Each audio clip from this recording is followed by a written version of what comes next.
El Catecismo de la Iglesia Católica dice sobre el purgatorio en sección 1030.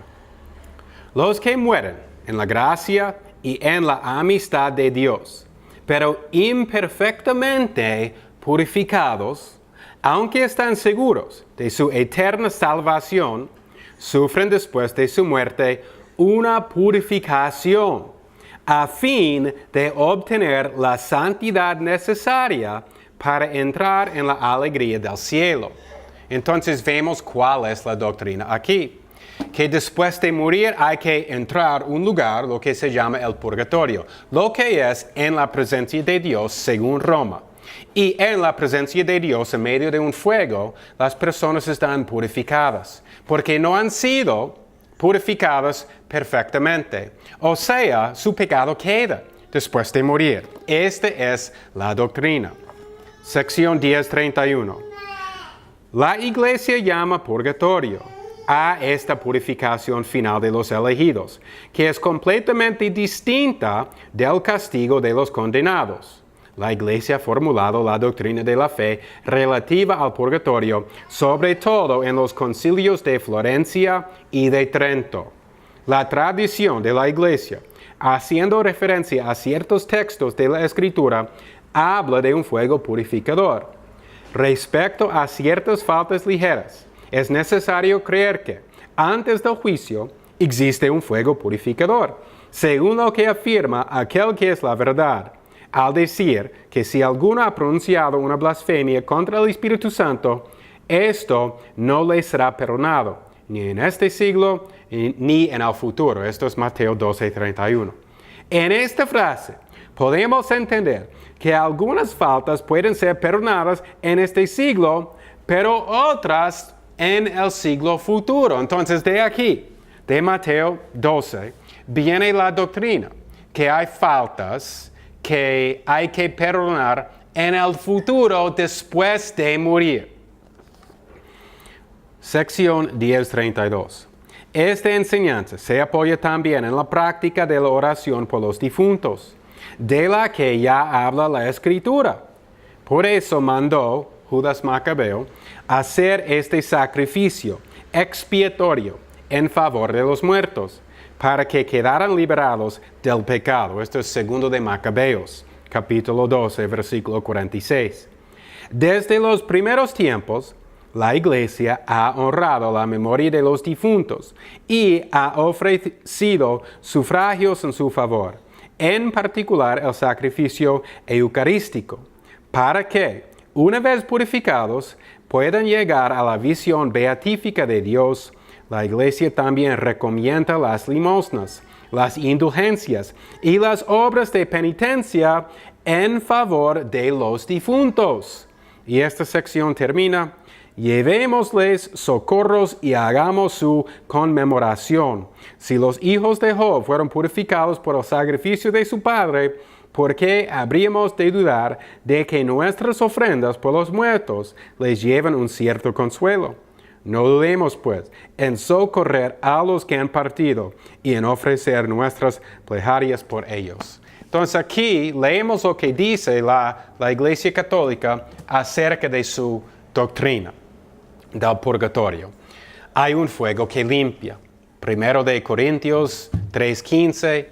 Ellos también utilizan 1 de Pedro 1:7 y Mateo 12:31. Según Papa Gregorio, errores menores. Antes del juicio final, hay un fuego limpiador para purificar los santos, los elegidos, después de morir, pero antes de entrar la visión beatífica. El purgatorio es un paso más arriba. Es en la presencia de Dios según los católicos. Judas Macabeo oró por los muertos. También hay indulgencias y obras de penitencia, lo que leímos en el Catecismo. Crisóstomo escribió, Job 1:5, que si el sacrificio de Job purificó a sus hijos, nuestras oraciones también purifican a los muertos en el purgatorio, dan consolación a ellos. Y por eso deberíamos orar por ellos. Entonces, número 1, esta es la doctrina católica. La Escritura apoya la doctrina del purgatorio. 2, algunos de los elegidos necesitan purificación después de la muerte. 3, 1 de Juan, capítulo 5, versículo 17 dice que menor pecados se puede reconciliar después de la muerte. 4, oraciones por los muertos tienen raíces profundas. Tertuliano habla de ellos en 200. Cirilio de Jerusalén, Crisóstomo y también Agustín, todos ellos antes del siglo IV. Después del siglo IV hay mucha evidencia más. El Concilio de León en 1274 y como ya leímos de los otros 2 concilios, desarrollan esta doctrina. No hay oposición a esta doctrina hasta el siglo XVI. Lutero no incluyó el purgatorio en sus 95 tesis. La Confesión de Augsburgo, 30 años después de 1517, tampoco la mencionó. Ahora, yo voy a leer lo que dice 2 de Macabeos capítulo 12. Este libro está en la Biblia católica, pero no aparece en nuestras Biblias. 2 de Macabeos, versículos 39 a 45. Los hombres de Judas fueron al día siguiente, dado que el tiempo urgía, a recoger los cadáveres de los caídos para sepultarlos con sus parientes en los sepulcros familiares. Entonces encontraron debajo de las túnicas de cada uno de los muertos objetos consagrados a los ídolos de Iamnia, que la ley prohíbe tener a los judíos. Así se puso en evidencia para todos que esa era la causa por la que habían caído. Todos bendijeron el proceder del Señor, el justo juez, que pone de manifiesto las cosas ocultas, e hicieron rogativas pidiendo que el pecado cometido quedara completamente borrado. El noble Judas exhortó a la multitud a que se abstuvieran del pecado, ya que ellos habían visto con sus propios ojos lo que había sucedido a los caídos en el combate a causa de su pecado. Y después de haber recolectado entre sus hombres unas 2,000 dracmas, las envió a Jerusalén, para que se ofreciera un sacrificio por el pecado.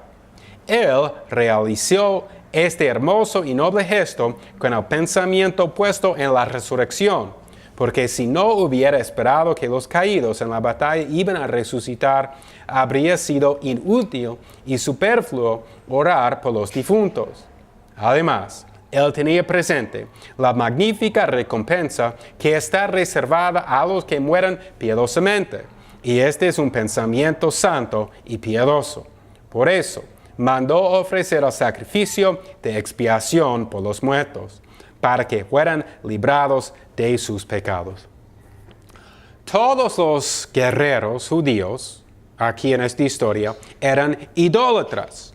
Portaban ídolos de sus dioses falsos debajo de su ropa, y Dios los mató por su idolatría. Melito, Atanasio, Jerónimo, el Papa Gregorio, todos rechazaron este libro de 2 de Macabeos, diciendo que no es una parte de la Escritura.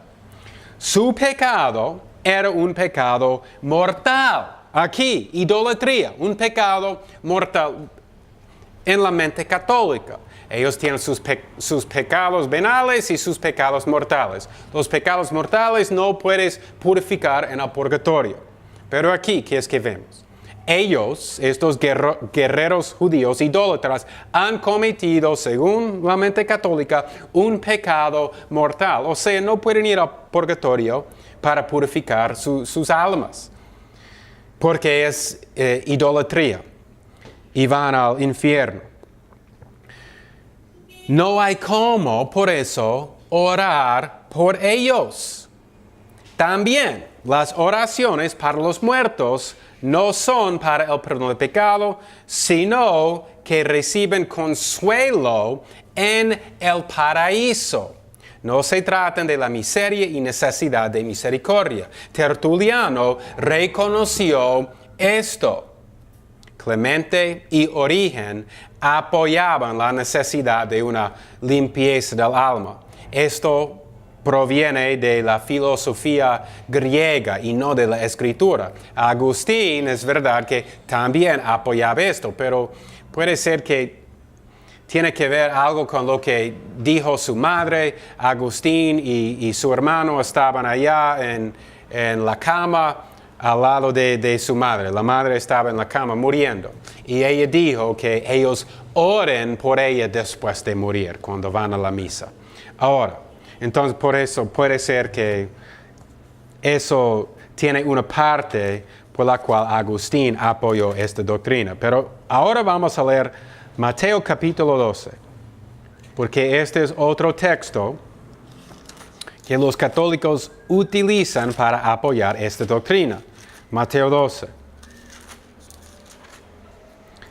Y voy a leer versículos 31 y 32. Y aquí dice: Por tanto os digo, todo pecado y blasfemia será perdonado a los hombres, mas la blasfemia contra el Espíritu no les será perdonada.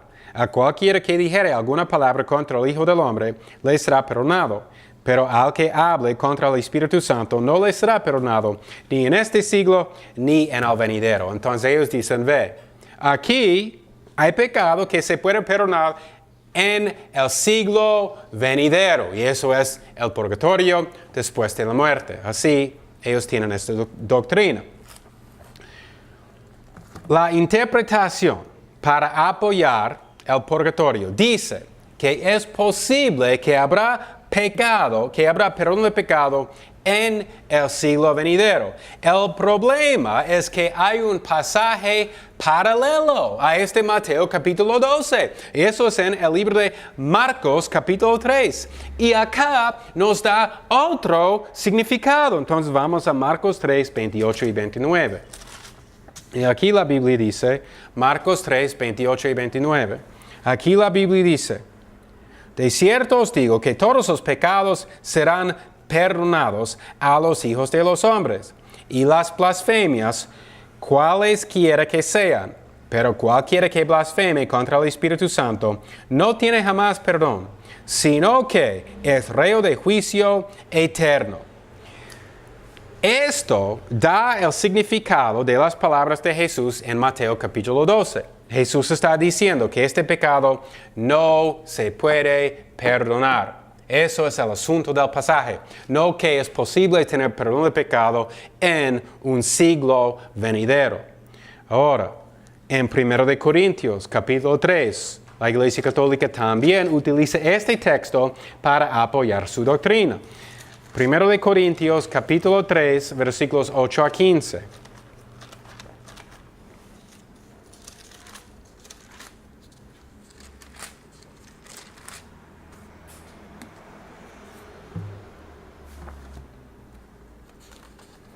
Y aquí la Biblia dice: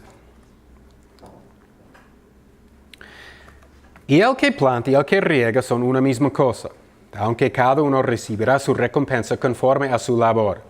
Porque nosotros somos colaboradores de Dios, y vosotros sois labranza de Dios, edificio de Dios, conforme a la gracia de Dios que me ha sido dada. Yo como perito arquitecto puse el fundamento, y otro edifica encima. Pero cada uno mire cómo sobreedifica, porque nadie puede poner otro fundamento que el que está puesto, el cual es Jesucristo. Y si sobre este fundamento alguno edificare oro, plata, piedras preciosas, madera, heno o hojarasca, la obra de cada uno será manifiesta, porque al día la declarará, pues por el fuego será revelada. Y la obra de cada uno, cual sea, el fuego la probará. Si permaneciere la obra de alguno que sobreedificó, recibirá recompensa. Si la obra de alguno se quemare, él sufrirá pérdida. Si bien él mismo será salvo, aunque así como por fuego. El contexto aquí determina la interpretación. Habla de la fundación con la cual el líder de la iglesia construye. Se trata de los motivos de los hombres en hacer sus obras. Los dos líderes son, primero, ellos que tienen buenos motivos y segundo, ellos que no tienen buenos motivos. La obra de cada líder está puesto a prueba. No hay nada aquí sobre un castigo temporal del pecado. Es la calidad de la obra que está calificada, que está probada. No dice castigado. El fuego nos dice lo que nosotros no podemos ver con nuestros ojos. Tal vez un líder de la iglesia ha hecho cosas grandes y buenas, pero cuando él está delante del tribunal de Cristo, sus obras van a estar probadas. Y Dios conoce el corazón. Él sabe si este hombre tuvo los buenos motivos para la gloria de Dios y si eso era la razón que él edificó en una manera tan grande. Y él va a recibir galardones, recompensas en el estado eterno. Estas son, dice aquí, piedras preciosas. Esas son sus obras. Pero la persona quien hizo la obra para gloriarse en sí mismo, porque él quería ser grande, los motivos que nuestros ojos no pueden ver, estas obras van a estar quemadas y él será salvo, es creyente, pero no va a recibir la recompensa del otro. Hay muchos problemas en esta doctrina del purgatorio. Tiene muchos errores en relación al pecado. Primero, porque los católicos separan los pecados entre los pecados veniales y mortales, dos categorías distintas. En 1 de Juan se refiere a la apostasía y no se refiere a dos categorías del pecado. Entonces, otra vez vemos una interpretación equivocada del texto. Los católicos están confundidos entre la disciplina de los hijos de Dios para prepararnos, santificarnos, conformarnos a la imagen de Dios y el castigo judicial por los pecados temporales que hay que expiar después de la muerte antes de entrar a la presencia de Dios. Esa es su doctrina. Es como un atleta quien se disciplina para lograr metas más altas. No come ciertas clases de comida, se levanta muy temprano para correr, para entrenar. Ahora, vamos a leer los versículos en la Biblia que prueban que Jesús quitó todo nuestro pecado. Y nosotros no hacemos esfuerzos después de morir en el purgatorio para limpiar nuestro pecado y para ser purificados. Nosotros no somos purificados de nuestro propio esfuerzo, sino todo nuestro pecado está eliminado y borrado por la obra de Jesús en la cruz. En Hebreos 12, versículos 4 a 11. La Biblia dice aquí: porque aún no habéis resistido hasta la sangre, combatiendo contra el pecado, y habéis ya olvidado la exhortación que como a hijos se os dirige, diciendo: Hijo mío, no menospreciéis la disciplina del Señor, ni desmayéis cuando eres reprendido por Él. Porque el Señor al que ama, disciplina, y azota a todo el que recibe por hijo. Ahora, esto es una cita del Antiguo Testamento. Y aquí lo que estamos leyendo es una disciplina del Señor. Él está santificando a sus hijos, está purificando a sus hijos. Enseñar, instruir, lo que es muy diferente que castigar. Pero el problema principal es en no reconocer que la muerte de Jesús siendo suficiente para limpiar todos nuestros pecados. Entonces hacen un error en no diferenciar entre la disciplina de Dios en santificar a su hijo, su elegido, y en castigar a este hijo de Dios después de la muerte. Yo puedo seguir leyendo aquí en Hebreos 12. Versículo 7 dice, si soportáis la disciplina, Dios os trata como a hijos. ¿Por qué? ¿Qué hijo es aquel a quien el Padre no disciplina? Pero si se os deja sin disciplina, de la cual todos han sido participantes, entonces sois bastardos y no hijos. Por otra parte, tuvimos a nuestros padres terrenales que nos disciplinaban y los venerábamos, porque no obedeceremos mucho mejor al Padre de los Espíritus y viviremos. Y aquellos, ciertamente por pocos días nos disciplinaban como a ellos les parecía, pero para lo que nos es provechoso, para que participemos de su santidad. Es verdad que ninguna disciplina presente parece ser causa de gozo, sino de tristeza, pero después da fruto apacible de justicia a los que en ella han sido ejercitados. Dios nos disciplina para prepararnos para ir al cielo y para conformarnos a la imagen de su Hijo Jesucristo. Ahora, sigamos adelante. En 1 de Pedro, capítulo 2, voy a leer versículo 24.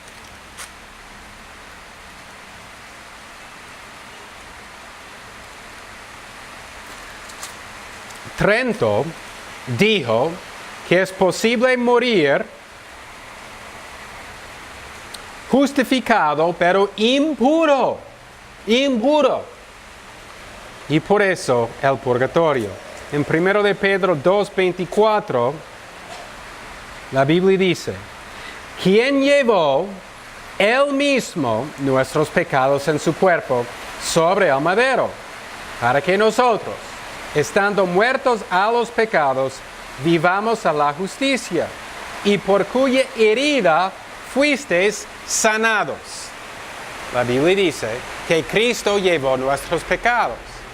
No hay castigo después de morir para purificar a nuestros pecados, porque Cristo llevó todos nuestros pecados para justificarnos. No solamente una parte de llevó y otra parte nosotros tenemos que sufrir en el purgatorio y dependiendo de las oraciones de las personas en la tierra para purificarnos y limpiarnos de este pecado, de estas faltas que quedan.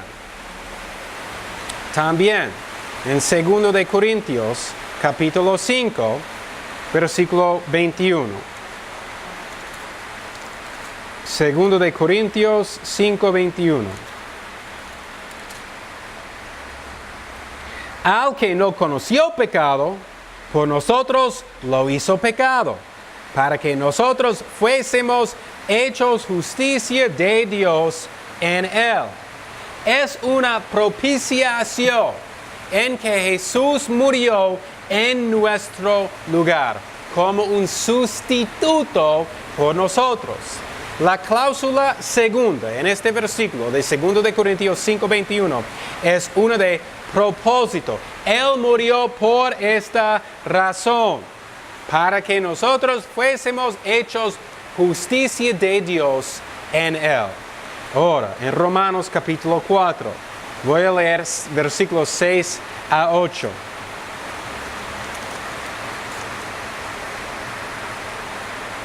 Como también David habla de la bienaventuranza del hombre a quien Dios atribuye justicia sin obras, diciendo, bienaventurados aquellos cuyas iniquidades son perdonadas y cuyos pecados son cubiertos. Bienaventurado el varón a quien el Señor no inculpa de pecado. Aquí habla acerca de la forma que nosotros estamos perdonados. Dios no inculpa pecado a nosotros. ¿Por qué? Porque imputó nuestro pecado a Jesús. Nuestro pecado fue transferido de nosotros a Jesús. Él murió por nuestros pecados. Él es un sustituto por nosotros. Él era una ofrenda por nosotros, un sacrificio, por eso murió por nuestros pecados. Cuando creemos en Él, la fe es lo que hace la transferencia de nuestro pecado a Jesús en la cruz.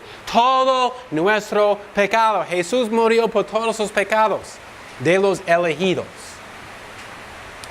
Y nosotros recibimos igualmente por medio de la fe la justicia de Cristo. Dios inculpa a Jesús nuestros pecados y imputa la justicia de Cristo a nosotros, porque Cristo no pecó ni una sola vez, por eso Él es justo. No hay justo ni aun uno, dice Romanos 3. Para entrar al cielo hay que ser justo. La justicia de Cristo es lo que está imputada a nosotros por medio de la fe. En Romanos capítulo 5, versículos 8 a 10, la Biblia dice: mas Dios muestra su amor para con nosotros, en que siendo aún pecadores, Cristo murió por nosotros. Pues mucho más, estando ya justificados en su sangre, por Él seremos salvos de la ira. Si una persona está sufriendo en el purgatorio, eso es un castigo de la ira de Dios sobre esa persona. En un fuego, la persona está sufriendo. Versículo 10, porque si siendo enemigos fuimos reconciliados con Dios por la muerte de su Hijo, mucho más estando reconciliados seremos salvos por su vida. Y no solo esto, sino que también nos gloriamos en Dios por el Señor nuestro Jesucristo, por quien hemos recibido ahora la reconciliación. Ahora hemos recibido la reconciliación. Esto no es algo que va a pasar después de morir en un fuego que limpia las faltas que Jesucristo no limpió. La doctrina de la Biblia es que Jesús llevó todo nuestro pecado. Jesús sufrió toda la ira de Dios contra nuestros pecados en la cruz. Sus sufrimientos son suficientes. Esta es la única razón que tenemos paz con Dios. Mis sufrimientos en un fuego limpiador después de morir no me purifican, no me salvan. Es algo que Jesús hizo sin mi ayuda. Esta es la gran diferencia entre la Iglesia Católica y la Iglesia Protestante. Que la Iglesia Católica se salva por los sacramentos. Esto es el sistema de la salvación por obras que hace el hombre. Obras de hacer los sacramentos. Y después de morir, por seguir haciendo obras en el purgatorio, siendo purificados. En el concilio de Nicea, en el cuarto siglo, nadie creía en la doctrina del purgatorio. Nadie enseñaba la doctrina del purgatorio. La Iglesia Católica que existe hoy es otra iglesia que existía durante la vida de Cristo, los apóstoles y durante el tiempo de los padres de la iglesia. Ireneo, Mártir, Tertuliano. La Iglesia Católica es una iglesia falsa que ha inventado doctrinas ajenas que no aparecen en la Escritura y que los primeros cristianos no creían.